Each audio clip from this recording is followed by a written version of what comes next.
Hi everyone, welcome to day one of our Keanu backpack sew along. Today we'll be cutting our fabric, so I wanted to show you some different options and also a few things about the cutting itself. So the first thing you'll need to decide is whether you'd like to do this laptop sleeve in the back or not. It is really nice and it has padding on each side to protect your device, or you could just put a notebook or papers back here and keep them separate from your main section.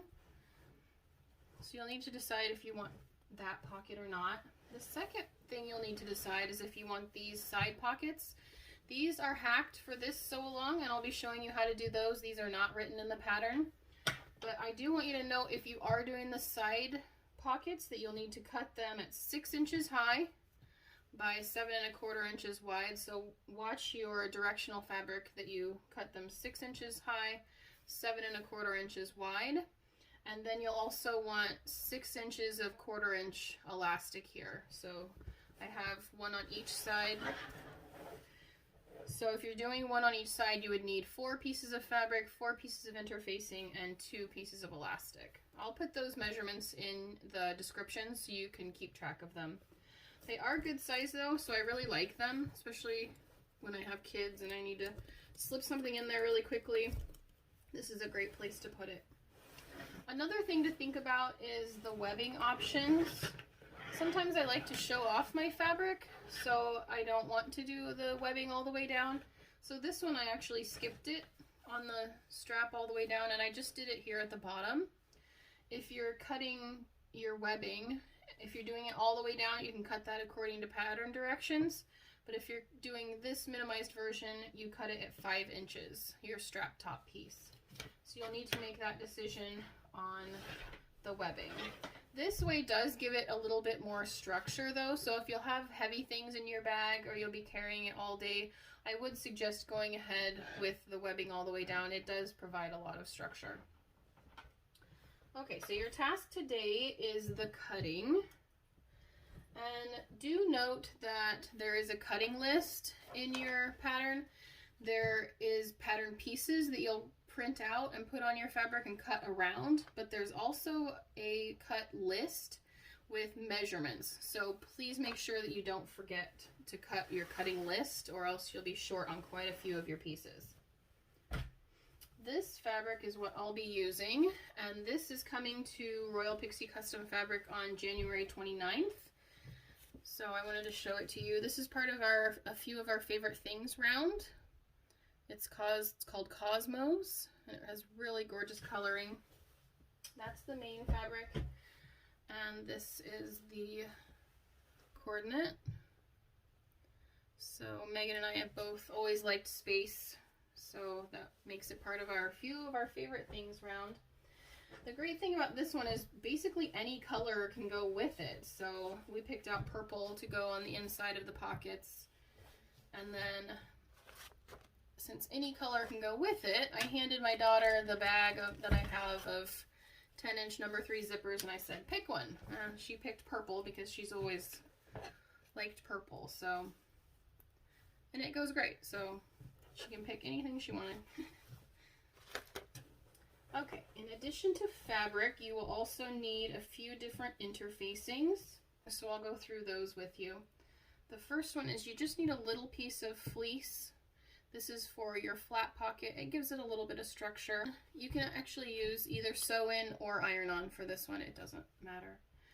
The second thing you'll need is Decoville. This is Decoville Light. It helps keep your strap support, the shape of your strap support. So if you don't have Decoville, that's okay. It's just to help it keep the shape. So if you want to use cardboard and wrap your fabric around the cardboard and then take the cardboard out, that will work too. You can ask me if you have any questions about skipping the Decoville and we can conference about that. The next thing you'll need is foam, and this is really great in the straps and the back. It really gives the bag a lot of structure, so don't skip the foam if you can help it.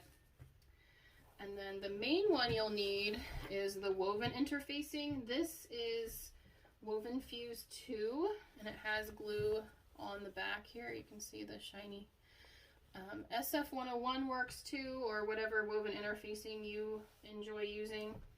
This is almost every piece has woven interfacing on the back. So a good way to save yourself some time is to lay out your whole yard of fabric and then iron on the back of your fabric, the woven interfacing.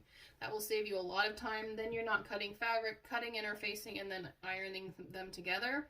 You can iron them together, cut them all out at once. Saves you a ton of time. Okay, you'll also need, I went over the zippers already, but you'll need two 10-inch number 3 zippers for your inside pockets, and you can't skip the inside pockets because we turn the bag through them. So you do need these 10-inch zippers. Another thing you'll need is some number 5 zippers, and these you can cut 1 inch shorter than the pattern calls for if you're using zipper tape. So you can get away with 1 inch shorter. Okay, I wanted to show you how to install your zipper pull. When I'm installing the zipper pulls, I always look and see which side has one tooth higher than the other. So on this one, my right side has one tooth higher. So I want to make sure when I install my zipper, that is the side that comes out with one tooth higher.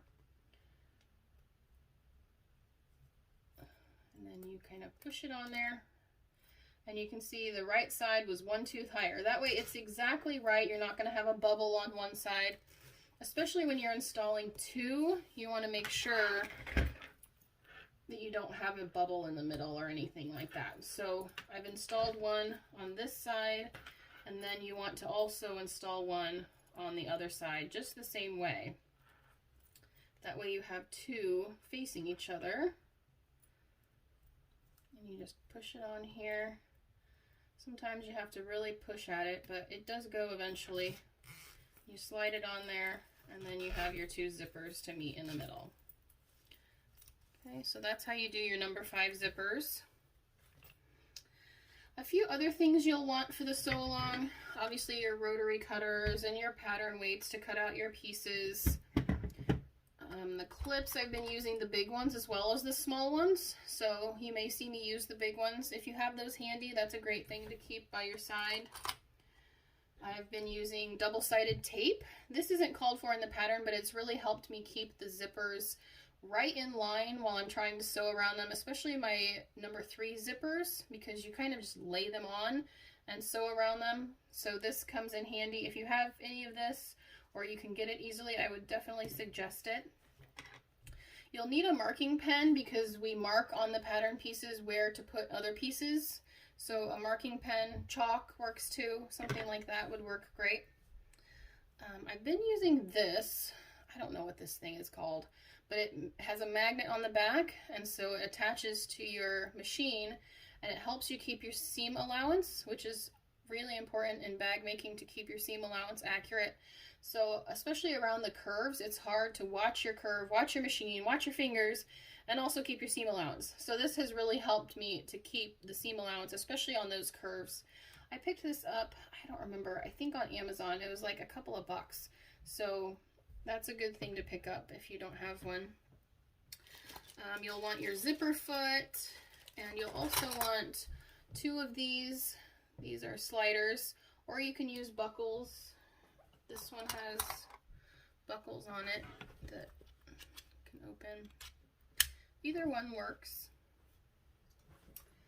One more trick I wanted to show you was on your pattern pieces, to find the middles, you can fold them in half and then actually do a snip in it. And I usually do the top and the bottom actually, but actually use your scissors and cut a snip, and then you can get your middles.